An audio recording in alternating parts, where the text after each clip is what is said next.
Hey guys, welcome back to the channel. So for today, I've got a really interesting idea for a video.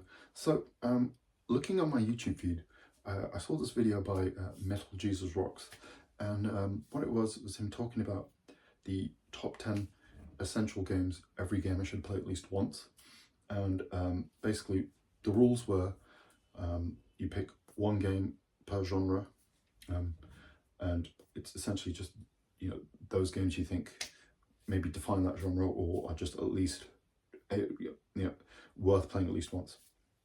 So obviously I've taken like probably my 10 favorite genres in particular, and the reason why we're picking per genre is because the list could just end up like being all of one type of game. Like I'd probably have mainly JRPGs or horror games if I didn't have that restriction. But yeah, I'm just going to pretty much get straight into it. So the first thing I want to talk about was the first-person shooter, and one of the first ones I can think of, one of the almost quintessentials, if you will, is Halo Combat Evolved. The reason why I picked this one is because it's really just, it's such a unique game, or at least it was for the time, because it was the first shooter at the time that really thought about the console space and working with the controller. Because obviously, if you don't know, this was like the launch title for the Xbox, the original one, and was like, it basically just sold systems on its own. So what this game does is it just basically puts you in this really cool world, and just like you have this kind of open environment which you basically get to just explore. You have objectives, but it's really up to you what you do. It's almost like linear open, if you want to call it that, if that even makes sense. And obviously we're playing as Master Chief, who's taking on the Covenant. This is where his journey began. If you guys have maybe played, some of the new Halo games like Infinite, it's definitely worth going back to this one. Why this game is great though, is because it kind of, not only did it just offer a great single player mode, but you had this great competitive mode as well, where you could play each other. The original version obviously didn't have any online play back in the day because Xbox Live wasn't up at the time, so you could just play against each other really, and you were able to even like connect multiple systems and do a LAN party, which is really cool. One of the great features of the Xbox.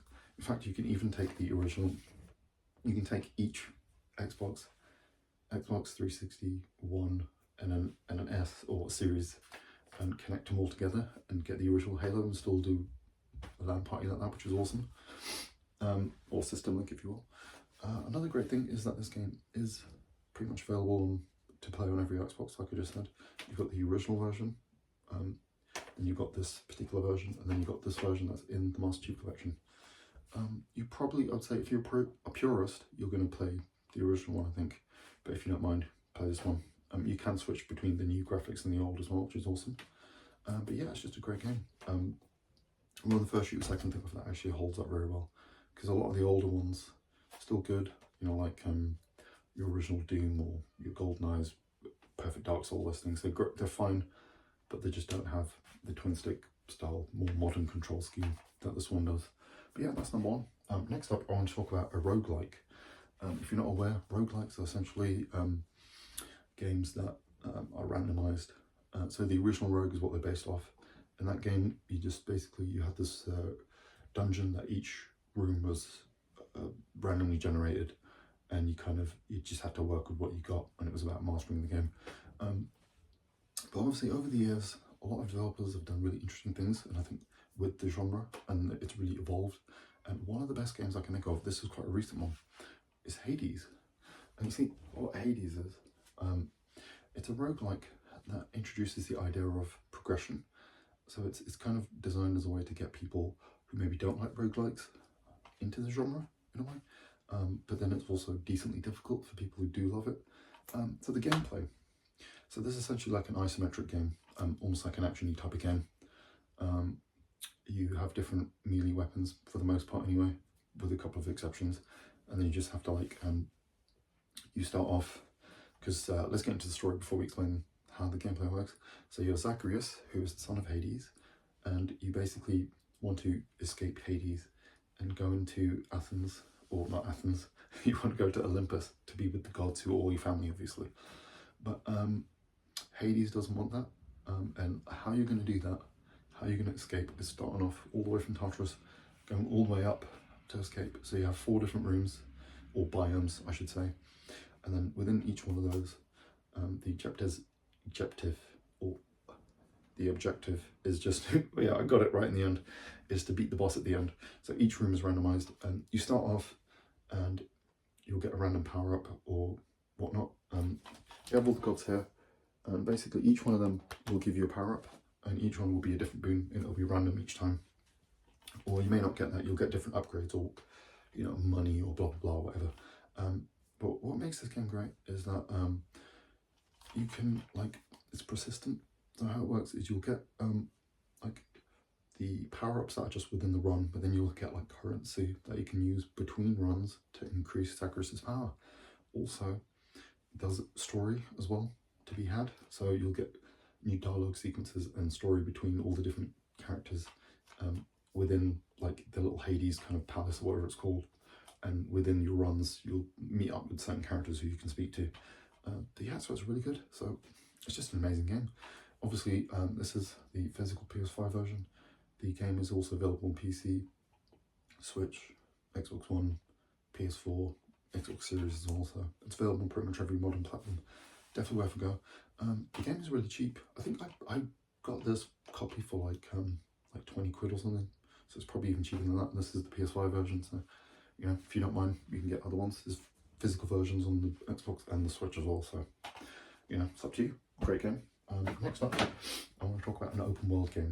So, the thing is, obviously, a lot of people probably have kind of almost a bad taste in their mouth when it comes to open world games, because we just think of like Ubisoft and the Ubisoft kind of checkmark boring style of open world game.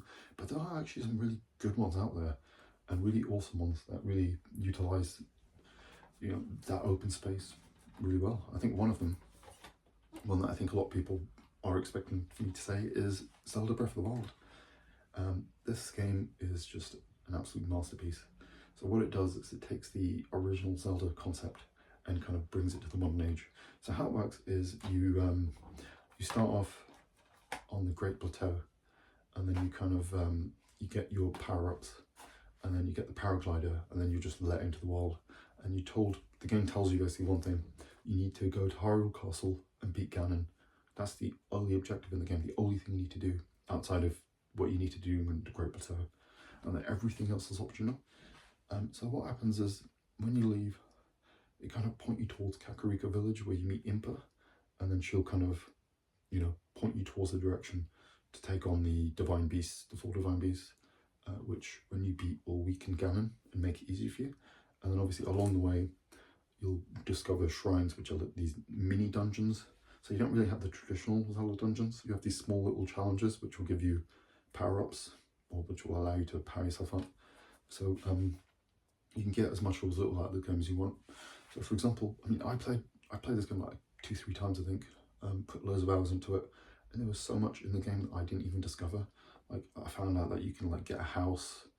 You know, there's these dragons you can find that fly in the sky, and there's an item you can get, and loads of really cool little things. Obviously, this game wasn't just on the Wii U, but it was also on the Switch. It was in fact a launch title. Only a few days ago was the anniversary, 60th anniversary of the game. We've got the sequel just coming out recently. Obviously, you know, I'm sure everyone who owns a Switch has probably played this game, but if you haven't, give it a go. It's an awesome game. Definitely worth your time. Okay, next up, I'm going to choose a fighting game, obviously, because I love fighting games. There's loads of great ones out there, but one that always comes to mind for me, or one that I think is just awesome, is Street Fighter Alpha 3. So, obviously, I'm sure you're aware of what Street Fighter is, but the Alpha series, what that is, was between Street Fighters 2 and 3, there was like this little mini-series, which is essentially a prequel. It's actually called Street Fighter Zero in Japan, but they would call it Alpha here. And obviously there's 3 of them. But this one obviously is the most feature complete, in my opinion the best. You've got 33 characters, you have loads of modes. One in particular called World Tour Mode, which is kind of, you've seen this in loads of different things, you know, like Weapon Master Mode and Soul Calibur. There's like modes in like Dragon Ball Z games and other fighting games where it's kind of like almost like an RPG kind of aspect. How it works is you go around the world, you have these little challenges. It could just be as simple as, you know, fight a string of enemies all at once, or it could be like beat an enemy without having to have a special gauge, or with its slither health, stuff like that. Then as you beat these challenges, you'll gain upgrades which you can equip to your character, and then you can kind of build a specific character. But the cool thing about it is that you can actually take these the character you built and bring them into your into a mates game, or they can bring their one and you can just fight each other, which is really cool. But yeah, this is a really awesome one. If you like Street Fighter, give this one a go. This is also available on PS1 and I think the Sega Saturn, and then there's like a PS2 Xbox One collection. I think it's called like the Anniversary Collection or something like that, or the Anthology Collection or something, which has the 3 of them in. And then obviously then there's the actual Anniversary Collection recently, which has all the classic arcade versions, which is just the arcade mode, not the extra modes. But yeah, this one's great because I'm pretty sure this version is near enough arcade perfect, whereas the PS1 version, which is the one I played, isn't quite as good. It's still fun because I put those hours into it and enjoyed it. But yeah, awesome game. Also, it has very unique versions of each character as well. They look a bit different than they do in the normal, or the standard timeline anyway. Okay, next up, I'm going to talk about an action RPG. One really interesting one. See, this one's great because it's kind of a almost a 2-for-1, which is Nair. So we don't just have one, but we have 2 versions of the game as well. So this game got the incredible Yoko Taro, who's one of the coolest game designers ever. So this is a really strange thing. So there was a game before called Drakengard, which is kind of like this terrible Musha game, but it just has like this amazing story. And then one of the potential timelines leads to this game. It was almost like a joke, kind of originally was meant to be like a joke ending, but at least to this game. And then this game leads to Nier Automata.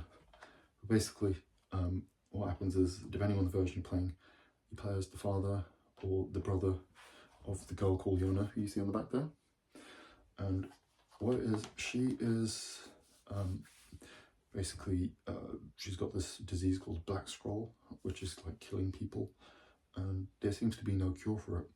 But then they're kind of in this village, and two of these people say, Popel and Debla, these twins, they essentially say there is a way, and if you just search, you'll find it, kind of thing.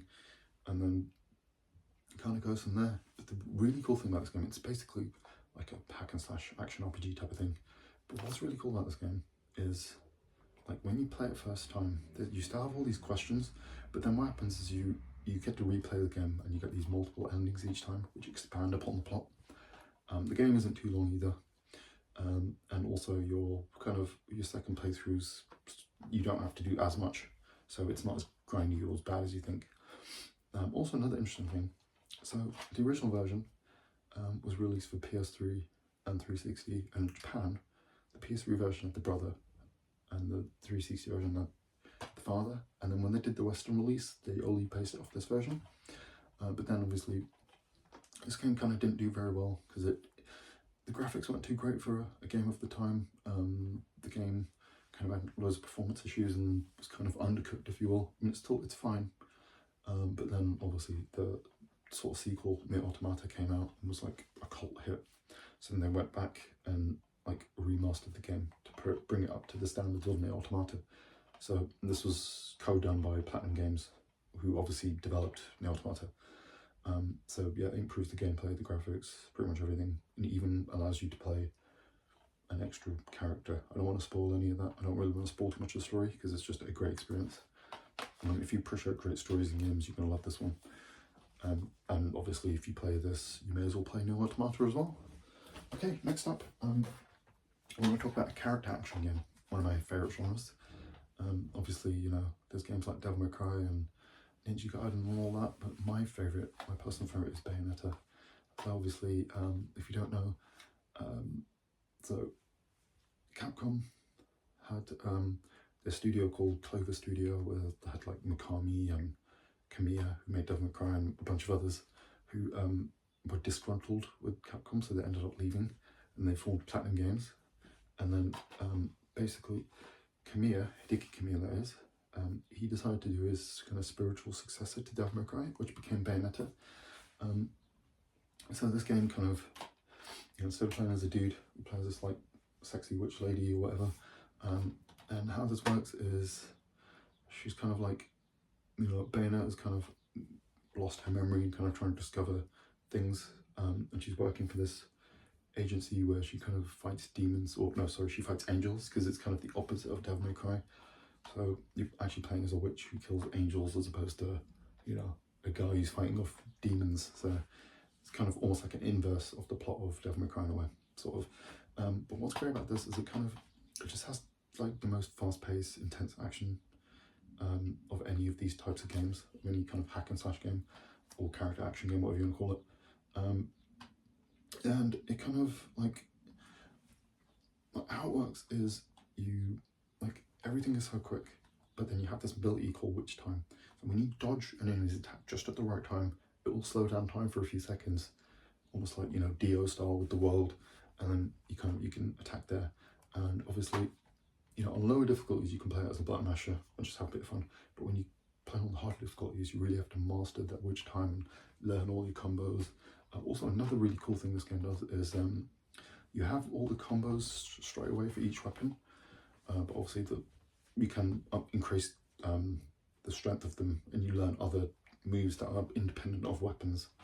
Another cool thing, you can equip 2 weapons that you can switch between, and you have weapons on your hands and on your feet as well.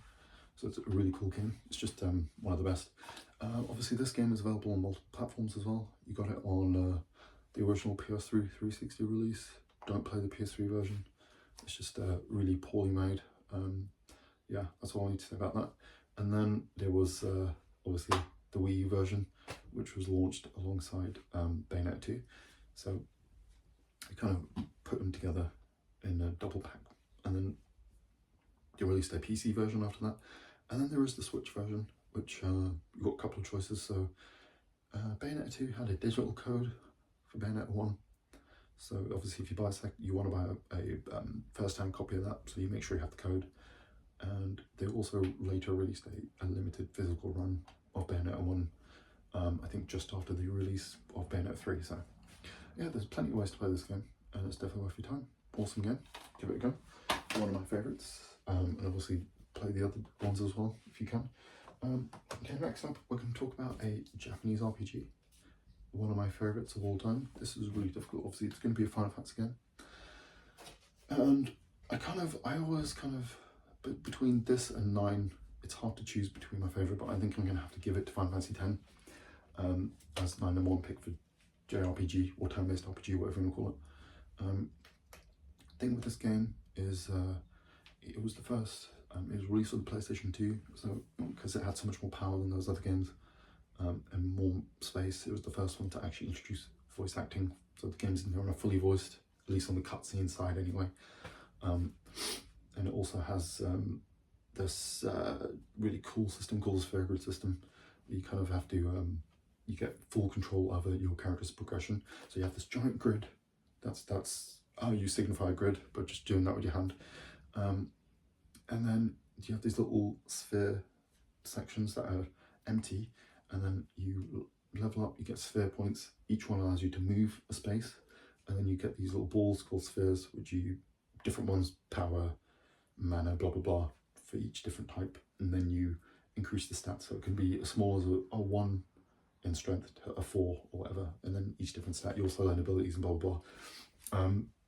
Depending on, you have 2 grid types as well, depending on which version: the standard, basic, and the expert. And then basic version, pretty much everyone's locked in, and it's not till later on in the game till you can kind of expand and teach everyone every move. And then the expert one, there's more empty nodes, and you're free to do whatever you want. It's kind of like for people who want to min-max a bit more like, that mode is there. So just choose the basic one in the first playthrough, I'd say. But yeah, what's really cool as well is because of that, each character kind of is very much has their own uses in battle. So you have Lulu, who's the black mage, Yuna, who's the summoner / white mage, Auron, who's kind of like your tank, Tyra's the main character, is kind of like, the quick one, you got Waka, who's long range, you know, so on and so forth, and you actually have to switch between characters in battle. That is kind of one annoying thing, that you're going to have to actually at least switch and give each character a turn each for them to get spare points to level up. Just one little gripe I have, but it's not the end of the world anyway. But yeah, it's an awesome game, fully 3D world as well. It's very beautiful. This one is actually the HD remaster, because obviously the game was originally on PS2. This is an awesome steelbook version. You've got Yuna in 10 and 10.2, so obviously this one includes both versions of the game. You have the original PS2 version, and then there was the remaster for PS3, and then that later came to PS4, and eventually to everything else. So it's available on pretty much everything, all modern platforms you can play on. So awesome game, one of my absolute favourites. Definitely worth a go. Then next, obviously, let's talk about survival horror, obviously. And when you think survival horror, you think Resident Evil. When I think Resident Evil, I think Resident Evil Remake. So the reason why I'm picking this one, even though I think Resident Evil 2 Remake is probably my preferred of the lot, the reason I'm choosing this is, one, it's the first in the franchise, and also I feel like it really set the standard for what remakes it should be as well.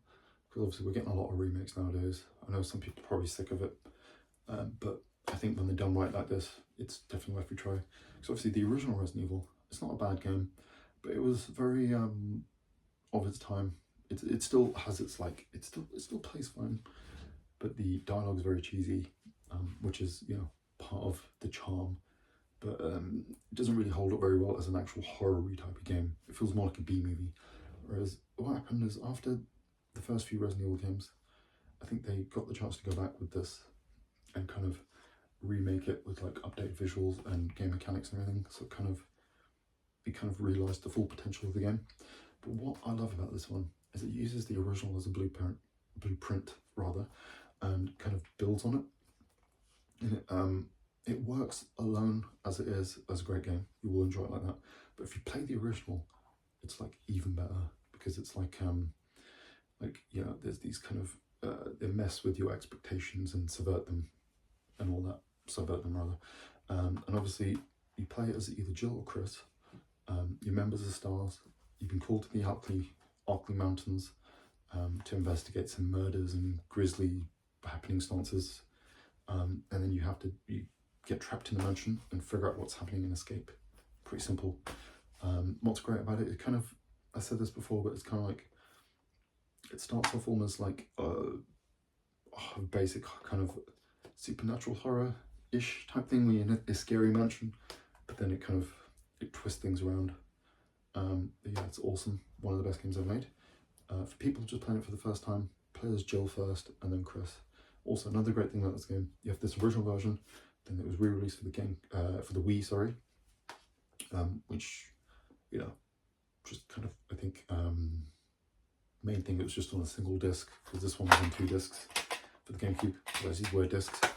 And then later on we got the HD remaster, which is on like PS3, 4, Xbox 360, One, PC, Switch, and obviously you can play it on PS4. You can play it on PS5 and Series consoles as well, because of backwards compatibility. So, and PC, if I didn't mention that. So it's pretty much available on all modern platforms. So whatever you have, you'll be able to play it. It's definitely worth. I guess technically 2 playthroughs, because you have to play as both Chris and Joel. And you do get there's little secret endings and stuff for doing things differently. So it's definitely worth multiple playthroughs. But yeah, it's an amazing game. And like I said, the reason why I'm picking that is because I think it will be a great introduction to the series as a whole as well. So, but yeah, it's an amazing game, incredible game. Next up, I want to talk about a game. I don't actually own a physical copy of this one, but we're going to talk about a roguelike. Oh, no, sorry, not a roguelike, a Metroidvania next. And obviously, you got the original Metroid, Super Metroid, things like that. Loads of different ones. Maybe even more modern ones like Axiom Verge, and there's a bunch of others out there. But the one, Hollow Knight is another great one. But the one I always think about, and the one that really got me into this type of game, was Castlevania Symphony of the Night. And obviously the reason why I don't have a physical copy is because I didn't buy it at the time and it's like insanely cheap, but there are other ways to play it. We'll get into that in 1 second. But the reason why I'm choosing this one is because I guess technically it's what made the Metroidvania genre as it is. You had Metroid and Super Metroid, which were the basis and everything, but what this game did was obviously it took the aesthetics and everything Castlevania, took the labyrinthial design of Metroid and the progression, or progression tied to power-ups is kind of how it works, and then it added these kind of like RPG elements and kind of equipment-based stuff and levels and all that sort of stuff. So it really just expanded on everything. But one of the main reasons because obviously you got other Metroidvanias, haven't you? You've got the other ones in the series like Aria of Sorrow and, you know, the DS and GameCube ones GBA and like DS ones that people love. I'm picking this one because the soundtrack is amazing. The voice acting is still great. It's got like, Alucard is probably one of my favorite characters ever. It's just a really great experience. Obviously, I'll quickly grab this over, but you guys are probably familiar with this one right here, Bloodstained, which is kind of like the spiritual successor done by Igarashi and all that years later, and created by the same composer and everything. But obviously, Symphony of the Night was the original. The only problem is, though, that the original version is very hard to get hold of, because the PS1 version is ridiculously expensive and the Saturn version is just as expensive. But then there is a few other ways to play the game. So you've got an awesome version on the PS4, and I think it's also available for Xbox One and Switch, which is basically Dracula X Chronicles and Symphony of the Night kind of put together onto one thing. There's also on the PSP the Dracula X version on there. You can unlock Symphony of the Night as well. That was kind of like a remake of the original game with updated visuals, but you can unlock the original game and Symphony of the Night as extras. And then my personal pick, if you don't want to get the physical version, is I forgot, there's also a mobile version as well if you want to pick that up. You'll want to use a controller. Do not use touchscreens to play it with. It's an awful experience. But then there's the Xbox 360 version, Xbox Live version, which is still available, and it's stupid cheap. The reason why I'm suggesting this version of those ones is because from that PSP version onwards, they kind of redid all the voices, which are good and are technically better, but it kind of removes the charm of the game, because part of it was this terrible cheesy dialogue, like Resident Evil remake style. There's like the famous lines like, "What is a man? Nothing but a miserable pile of secrets," and all that sort of craziness. Like, that's completely lost in this version, and it's, if you don't mind that, it's fine, but that Xbox 360 version is available and has all that intact. So what they did is they basically just took the PS1 version and upscaled it to 720p. You have 2 little modes as well, which is great. You can play it with a pixel perfect mode and more of like a smoothed out mode if you prefer as well, which is kind of cool. It's just a great game. One that you have to play at least once. There's a lot of great little Easter egg secrets and things like that, and you can like build an amazing character in that game as well, which is great. Alucard has like loads of different weapons which have different movesets, and then he has the familiars as well, which are like these little summons that help you out and stuff, and like finding every nook and cranny and every secret is just worth your while. It's really cool. You're going to enjoy the game. Next up, obviously I have to talk about a couple of my honourable mentions. First of all, I'm going to talk about another turn-based RPG, one that I think is just, everyone knows the series, but I think they probably haven't played this game, which is Pokemon Red. The reason why I'm suggesting this one is because it's kind of, it started it all pretty much, and it just, I like the new games a lot, but what makes this game great is it's all very simple in this one, because a lot of the newer ones, there's so many little tutorials and all these extra little bits that I just don't care about. Not necessarily a bad thing, but with this one it's just pretty much collect the badges, the gym badges, and fight the Elite Four, become the champion. That's all you do. There are some little extra things. You've got like, I think it was the casino area or whatever it's called, 10-year-old boy gambling, which is what you want in a video game, obviously. But yeah, it's just a really cool game. Obviously this is the red version. You do also have the blue version, and there was the Japanese exclusive green version as well. but I think our versions of Red and Blue are the updated versions anyway. But yeah, it's a great game. You do also have remakes of this as well, technically. You got the GBA one, Fire Red Leaf Green, and then there's also Let's Go, Eevee and Pikachu for the Switch, which are like these games redone Pokemon Go style, kind of. Those games were kind of like one to kind of, kind of feed into the hype of Pokemon Go, and also I think it was kind of like them creating the Pokemon engine with that game as well, sort of thing. But yeah, this is an awesome game, and you'll have a lot of fun. Obviously, get yourself some Psychic type Pokemon because they're absolutely broken in this game. But yeah, it's great. You'll have a lot of fun. Next up, I want to talk about a great horror game. Another one that was very close to being on the list, which is Silent Hill 2. The reason why this didn't quite make it is just because, you know, I just prefer Resident Evil a little bit more. I think Resident Evil, personally, gameplay wise, is what I prefer a little bit. But this game's awesome. It's much, I would say, as a horror experience, it's one of the best out there. So basically what this is, we're playing as James Sunderland. His wife has written him a letter saying, meet me in Silent Hill, in the place, in our special place. But she's been dead for a number of years. So he arrives here and he's questioning, how can a dead person send me a letter? This makes no sense. And then it's basically you just explore from there. And what's really cool about this game is it's very different to a lot of other horror games, because you kind of have this big open world you can explore, and then it's kind of like the areas you go into, like the levels are more like dungeons almost, like a role-playing game or something, and it almost takes kind of adventure game-ish elements with some of the interesting puzzles and stuff you do as well. That's what makes Silent Hill great. I think, you know, the horror is just on point, and like the combat may not be the best, but the puzzles and everything else just weighs out, and it's just amazing. Great game. Obviously, do not play that HD remaster version. I said this in an earlier video. Play this or the you know, the Xbox version. You got an original Xbox version, that is.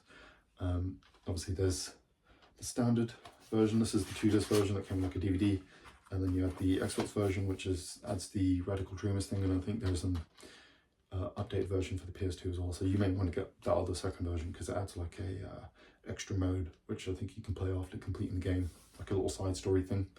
But yeah, great game, awesome. Another one to mention, I want to talk about a shmup. Shmups are awesome, as you all know. We spoke about this in an earlier video again. Attack Katana. This is just a great bullet hell shooter. As of now, is only available on 360, but should be getting ported to the Switch. I think some point this year.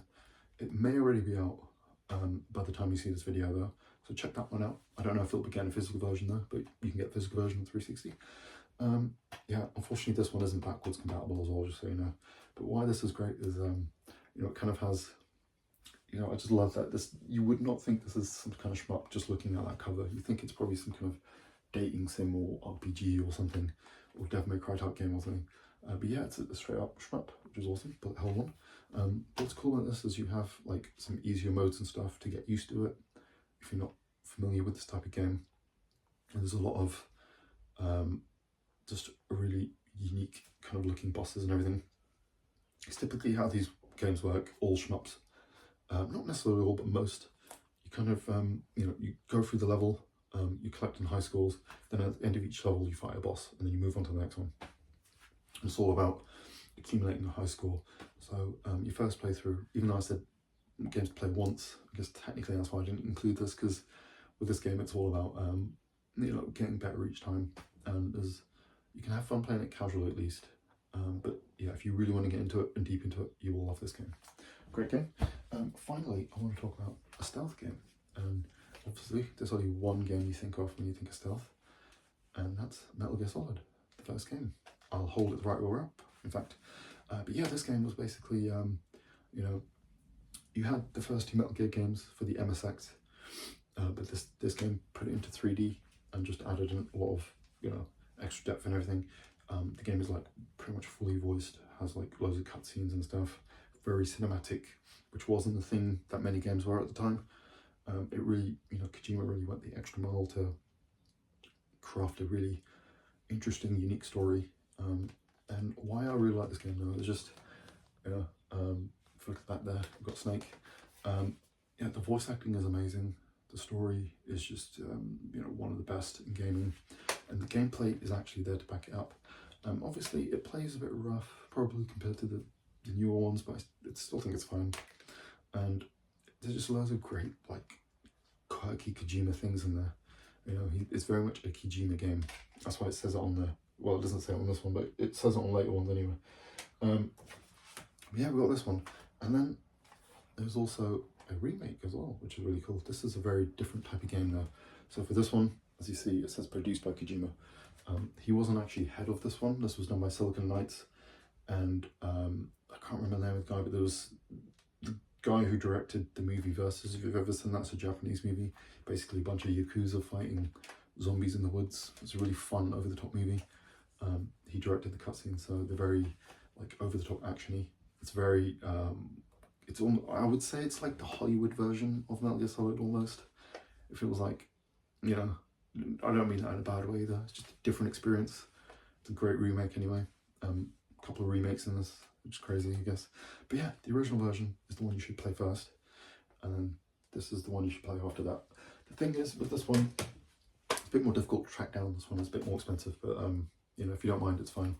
And with this version, obviously, you know, you can play it on PS1, 2, and 3. There should still be a PS1 Classics download for PS3 as well, and I'm guessing it's probably going to eventually come to PlayStation Essentials and be available for PS5 and 4 owners. But you know, until then, that's the option you have. But yeah, just an amazing game, and give it a go. But anyway, that's going to be the end of my list. I really hope you enjoyed. You know, if you did, like, subscribe if you want to. It really, you know, really helps me out. And I'd really love to hear any games you guys think, you know, every gamer should play at least once.